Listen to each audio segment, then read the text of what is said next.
Have you ever felt a knot in your stomach on a Sunday night?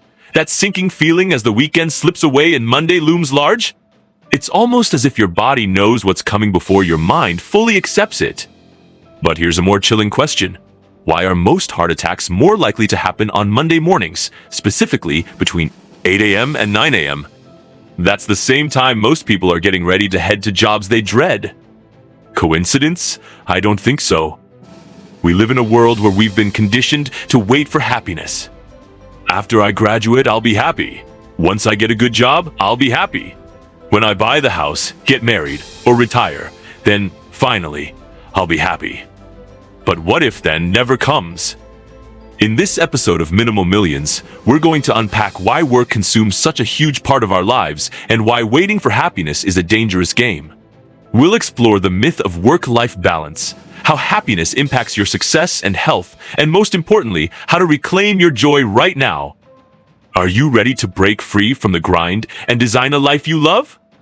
Welcome to Minimal Millions, where your mind can truly focus. Immerse yourself in our carefully crafted audio, designed to ignite your imagination and enhance your concentration. Let's dive in. The Monday heart attack epidemic. Imagine this. It's Monday morning. The alarm clock blares, jolting you awake. You groggily reach for your phone, scroll through emails, and mentally prepare yourself for another week of the grind. The tension in your chest tightens just a little more. Now here's a shocking truth. You're not alone. Statistically, more heart attacks happen on Monday mornings than at any other time of the week, specifically between 8:00 and 9:00 a.m. Why? Because millions of us are gearing up to do something that doesn't spark joy, something that, deep down, we despise. We force ourselves into routines that drain us, in jobs that stress us out or make us feel trapped.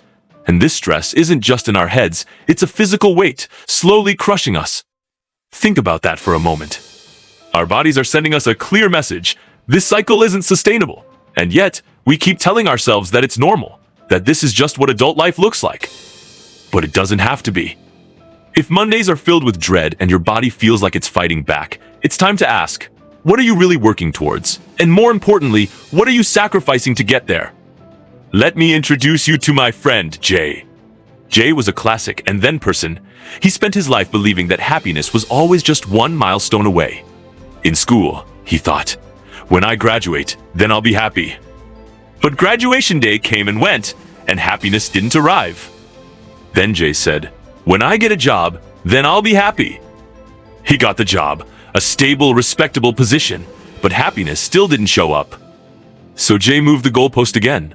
When I get married and have kids, then I'll finally be happy. And guess what? He got married, had 2 wonderful children, and still, that feeling of joy eluded him. He thought, maybe when the kids leave home and I retire, then I'll be happy.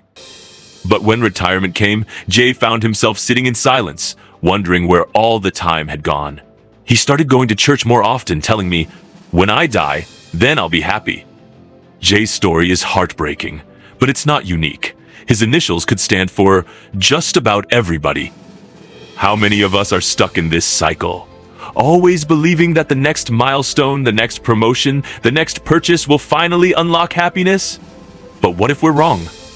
What if happiness isn't a destination, but a choice we can make right now? The "and then" trap is a dangerous illusion. Because if you keep postponing joy, you might wake up one day and realize you've run out of time. The myth of work-life balance. Let's talk about a phrase we've all heard. Work-life balance. It sounds reasonable, doesn't it? But let's break it down. Why is work mentioned before life? Shouldn't it be the other way around?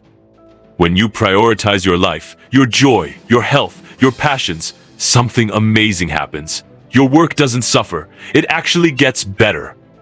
You become more creative, more productive, more resilient.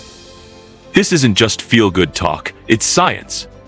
Harvard professor Sean Akers' research proves that 75% of job success is predicted by your level of happiness, not your intelligence, not your talent, but your happiness.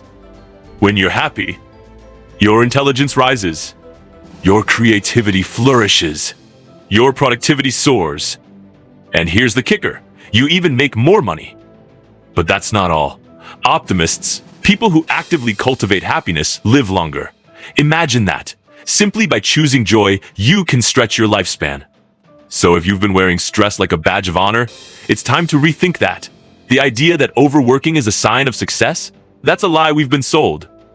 True success is living a life that feels aligned, fulfilling, and joyful. Okay, so what if you're stuck in a job you don't love? What if quitting isn't an option right now? Here's the good news. You don't necessarily need to change your job to change your experience of it. You can start by changing your perspective. Infuse your work with creativity. Look for ways to make tasks more enjoyable. Set clear boundaries so work doesn't consume every waking hour. Remember, you're not a robot. You're a human being who deserves joy and rest. And if your work environment is truly toxic, make a plan to get out. Your mental and physical health are worth more than any paycheck. The cheat code to life. So what's the cheat code to life? It's simple.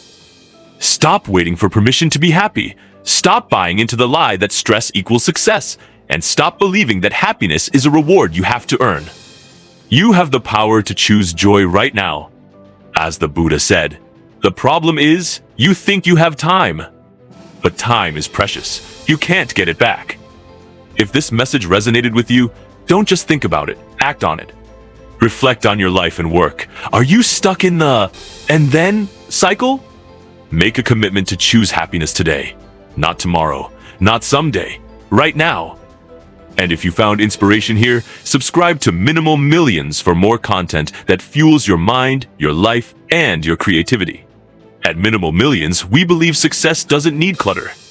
Simplify your journey to wealth and self-growth with clear, actionable advice. Tune in, block out distractions, and unlock your potential one focused moment at a time. Share how these audio experiences impact your focus and well-being. We'd love to hear from you. Remember, your life is yours to design. Choose joy. Choose now. Your journey to focus and fortune begins with Minimal Millions. If you found this audio useful, watch the above video to how to make discipline truly enjoyable.